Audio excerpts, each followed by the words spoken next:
Before I start this video, make sure to use my TCG Player affiliate link down below in the description. Also, if you do want to support the channel even further, consider becoming a patron. There are some great benefits including giveaways, early access to videos, and can be featured in gameplay videos in the future. For today's patron shoutout, I'd like to shout out Neil Farewell. Thank you so much for being a patron ever since September. I can't thank you enough for supporting the channel. So with that said, let's get into today's video.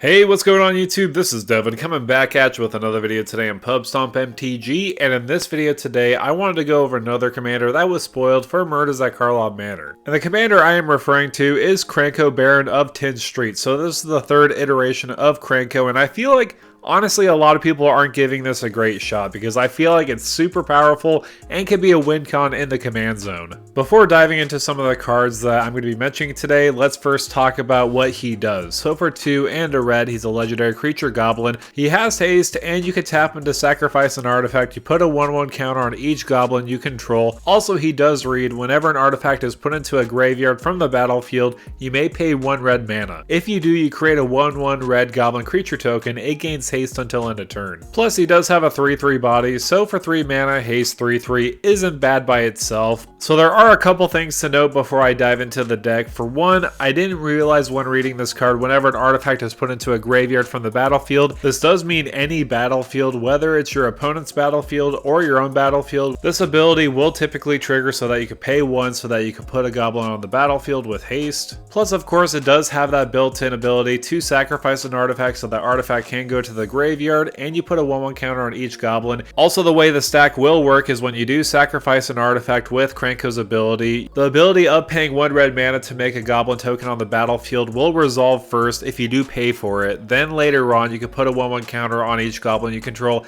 including that one you did make a token of. So again, very cool. What I do like about this version of Krenko is not only is he spitting out a lot of goblin tokens, maybe not as much as the original Krenkos, but I feel like in a way he does buff up all the goblins even further by putting 1/1 counters on each goblin you control, including himself. I feel like that's very viable, and I feel like in some situations that may be better. Obviously, the more goblins you make, the better it will become. So in today's video, obviously I'm going to be focusing on goblins and some of the goblins you could put in your deck. Also, sacrificing artifacts is very important in this deck.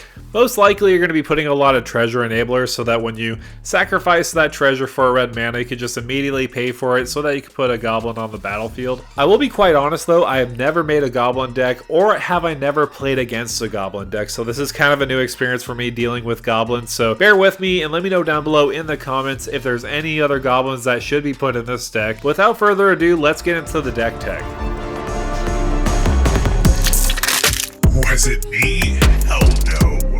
So goblins are one of the most famous and infamous creature types in Magic the Gathering, known for their aggressive nature, especially with the playstyle of going wide and going aggressive. So of course, we do have both versions of Krenko. Krenko is one of the most infamous commanders for goblins, especially Krenko Mob Boss. His ability is quite simple but quite effective. You tap him to create X 1/1 red goblin creature tokens, where X is the number of goblins you control. Again, a simple ability but a very powerful ability. If you tap him for the first time and Krenko is the only one on the battlefield, you'll just make 1 token on the battlefield. But say for example, if you have 5 goblins on the battlefield and you tap them, you're going to be making 5 more. The more will multiply the more goblins you do have on the battlefield, which makes them extra deadly. The other version of Krenko from War of the Spark is also pretty good in this deck, especially with the newest version of Krenko, because obviously we want to be buffing up all our goblins, including Krenko 10th Street Kingpin, so that we can put more goblins on the battlefield when he does attack. So obviously these two are great includes, putting more and more goblins on the battlefield so that we could overwhelm our opponents. We can also buff up our goblin army by using cards like Rundvelt, Hordemaster, Hobgoblin Bandit Lord, and Goblin Trashmaster. Outside of being Goblin Lords, they do have great utility. Rundvelt Hordemaster does have that ability of exiling the top card of our library if a goblin we control dies, and we can cast it if it's a goblin creature card. The Hobgoblin can make excellent removal for goblins that enter the battlefield. The more that enter the battlefield this turn, the more we can deal damage to any target. And of course, with the Trashmaster, we do have that ability to destroy an artifact,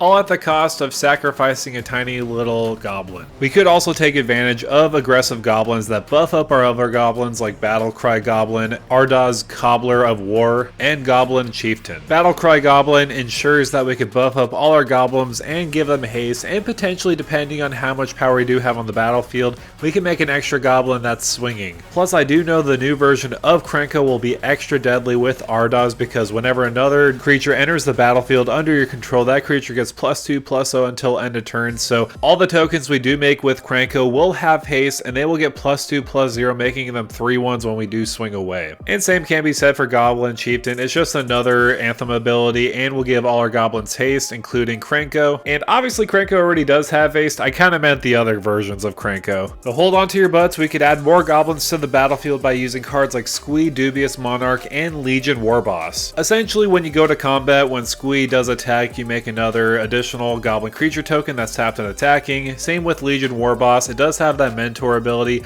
but at the beginning of combat you do make a token on the battlefield. It does have haste, and also it does have to attack this combat if able. So obviously this does exemplify any goblin player. You just put goblins down, swing away, and then swing with some more. But let's take a break from goblins. Let's talk about artifacts, because we do want to sacrifice artifacts so that we can make more goblins on the battlefield with Krenko. So here are some of my suggestions. So of course you can take advantage of small artifacts like Ichor Wellspring and also Mycosynth Wellspring. With Ichor, you're going to draw a card when it enters the battlefield, or with Mycosynth, you're going to be searching your library for a basic land so that you could ramp a little bit further. But when these both go into the graveyard, they do have that extra effect of either drawing a card or getting an extra land. We could easily, and I mean easily, take advantage of this by sacrificing it to our commander to get additional value. And usually one thing that red does really lack on is pure card draw. What I do mean by pure card draw is by not any looting ability or by exiling a top card of your library. Pure card draw. This deck does not have any problem with that, because of course we do have Skull Clamp and little 1/1 goblins running around everywhere. We can just clamp them away to draw 2 cards. Also, if you don't have the ability to sacrifice artifacts with your commander, you do also have another option with Throne of Geth. It has that ability to sacrifice an artifact and you proliferate. So if we do have a good amount of counters on all our goblins, we could proliferate them even further by putting an extra 1/1 counter on them. So this is just another way to sacrifice artifacts, including our commander. Also, lastly, I did want to mention Commander's Plate as an artifact, because of course we do want to protect our commander. Usually most prevalent removal spells are in white and black, and this does protect our commander from it. Plus, it will give a buff up to our commander as well. However, let's be honest, the best way we're going to be able to sacrifice artifacts is of course by sacrificing treasure. Our commander Krenko will take advantage of the treasure, because of course we can't sacrifice a treasure for red mana to then pay for that ability to make a 1/1 goblin with haste on the battlefield. So we can take advantage of that by using cards like Big Score and Unexpected Windfall. These essentially are the same card, you just discard a card for the additional cost, you draw 2 cards, then create 2 treasure tokens. So this does involve looting, however, we're just getting 2 treasures out of this. This is the big reason why we're getting this. Another card I did want to highlight is Brass's Bounty. This could be absolutely insane in the deck. For each land you control, create a treasure token.